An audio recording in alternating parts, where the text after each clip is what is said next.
অমানবিক ঘটনার সাক্ষী রইল দুর্গাপুরবাসী। স্বামী স্ত্রীর সাংসারিক অশান্তি, রাগ সামলাতে না পেরে নিজের সদ্যজাত সন্তানকে বাড়িতেই মাটিতে আছাড় দিয়ে মারল বাবা। সন্তানের শোক সামলাতে না পেরে আত্মঘাতী বাবাও। বাবা মায়ের অশান্তি, বলি একরত্তি শিশুর। সন্তানের শোক সহ্য করতে না পেরে আত্মঘাতী বাবাও। ঘটনাস্থল দুর্গাপুরের কোক ওভেন থানার অন্তর্গত সাগরডাঙ্গা গ্রামের রুইদাসপাড়া এলাকায়। আজ সকালে স্বামী স্ত্রীর অশান্তি চলছিল, আর সাংসারিক এই অশান্তি চলার সময় রাগে নিজের 9 মাসের সন্তানকে মাটিতে আছড়ে মারে বাবা কালু রুইদাস। আশঙ্কাজনক অবস্থায় ওই সদ্যজাতকে প্রথমে দুর্গাপুর মহকুমা হাসপাতালে নিয়ে আসা হয়। শিশুর শারীরিক অবস্থার অবনতি হওয়ায় তাকে অন্যত্র নিয়ে যাওয়ার পরামর্শ দেন চিকিৎসকেরা, কিন্তু অন্যত্র নিয়ে যাওয়ার পথে শিশুর শারীরিক অবস্থার আরও অবনতি হতে শুরু করলে ফোন করা হয় কোক ওভেন থানার পুলিশকে।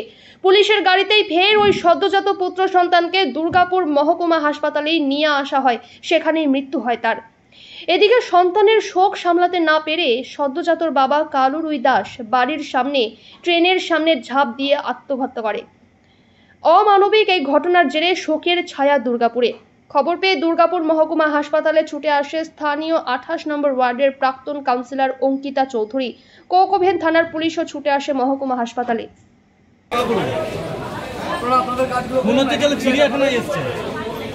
স্বামী স্ত্রী ঝামেলা তো হয় জানো, ঘরের মধ্যে ওই ঝামেলা হয়েছে। সকাল 10:30 11টার সময় ওই বউ কাজ করে এসেছে, নিয়ে কি খেচাখেচি হয়েছে সকাল বেলাতে। তারপরে মানে বাচ্চাটাকে বলেছে কিছু ওই ছুটাতে গিয়েছে বা মানে পায়খানা করেছে, তো ওই নিয়ে ঝামেলা। তো ওই স্বামী স্ত্রী মারাপিট হয়েছে, যে বাচ্চাটাকে বলছে তুই ছুটাতে কেন গিয়েছি, ওই নিয়ে ঝামেলা তুলে কাছাড়ি 2বার মেরেছে। কে করেছে? ওই বাবা। আচ্ছা, তারপর বাচ্চাটার অবস্থা কেমন? বাবার অবস্থা তো মারা গেছে, হসপিটালে নিয়ে এসেছি আমরা তোমার ওই 12টা করে। বাচ্চাটা মারা গেছে? বাচ্চাটা মারা গেছে। বাবার আছড়ে ফেলার জন্যই মারা গেল? হ্যাঁ, ওর মারধরের জন্যই মারা গেল? মারধরের জন্য মারা। বাবার কি অবস্থা? বাবা তো মারা গেছে রেলে। ও বাবার থেকে বলেই গেল ওকে বেরিয়ে আমরা মেরেছি ওখানে।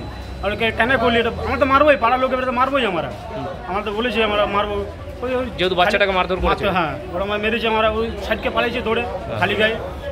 বলছে আমরা ঘুরে আসবো না, বাস রেলে মাথা দিয়ে দিল। মানে একই দিনে একই পরিবারের বাবা ছেলের মারা গেল। কি নাম আপনার? আমার নাম তপন বাবু। এটা কোন জায়গার ঘটনা? সকল ভাঙা খোঁজ মার্কেট। আমাকে একটা ফোন আছে আমার কাছে, সেটা আজকে যে বাচ্চাটা মারা গেছে আমার এলাকায় রুইদাসপাড়ার একটা বাচ্চা, যার নাম সুজন রুইদাস।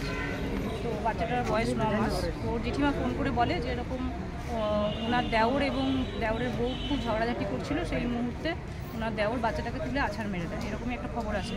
তো তারপরেই যখন কথা হয় হসপিটালে, তখন বলে মানে বাচ্চাটা খুবই এমার্জেন্সি অবস্থায় ছিল, এখানে হসপিটালে রাখার মতো পরিস্থিতিতে ছিল না। তো হসপিটাল কর্তৃপক্ষ এখান থেকে রেফার করে দেয়। তো রেফার করে বর্ধমানে রেফার করে। সেই সময় গাড়ি ভাড়া করে যখন ওনারা এগোতে শুরু করে, তখনই কিন্তু বাচ্চাটা মারা যাওয়ার পর তাকে ঘরে নিয়ে যাওয়া হয়েছিল। কিন্তু পুলিশ আসার পর জানায় যে ঘরে তো ডেথ সার্টিফিকেট পাওয়া যাবে না, যেহেতু এখান থেকে রিলিজ করে বর্ধমানে পাঠিয়ে দেওয়া হয়েছিল। তো সেই মুভমেন্টে আমরা বাচ্চাটাকে আবার নিয়ে পুলিশের সহযোগিতায় আমরা থানা থেকে সব সহযোগিতা পাই এবং আমরা এখানে আসি, হাসপাতালে নিয়ে আসি এবং এখানে আমরা ডেথ সার্টিফিকেট চেষ্টা করছি। এখনই এই মুহূর্তে খবর এলো যে বাচ্চাটার বাবা মানে সেই রেগে গিয়ে আগের মাথায় বাচ্চাটাকে আছাড় মেরেছিল, সে নাকি রেল লাইনে সুইসাইড করে নিয়েছে। বাচ্চাটার যে জেঠু, সে মানে এইমাত্র আমাদের ফোন করে জানায়। এই বাচ্চাটার বয়স কত? বাচ্চাটার বয়স 9 মাস। বাড়ির লোক জানিয়েছে তাকে আছড়ে মারা হয়েছে। এটা খুবই একটা দুঃখজনক ঘটনা। মানে কোন এলাকার ঘটনা? এটা হচ্ছে 28 নম্বর ওয়ার্ডের গোপীনাথপুর এলাকার রুইদাসপাড়া। কি কারণে এরকম ঘটনা ঘটলো?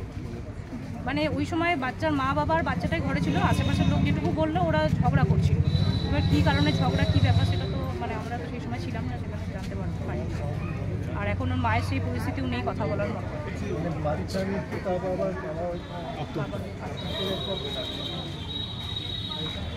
এটা পরিবারের উপর বিশাল মানে ঝড়, প্লাস মেয়েটির ওপর একটা বিশাল ঝড়।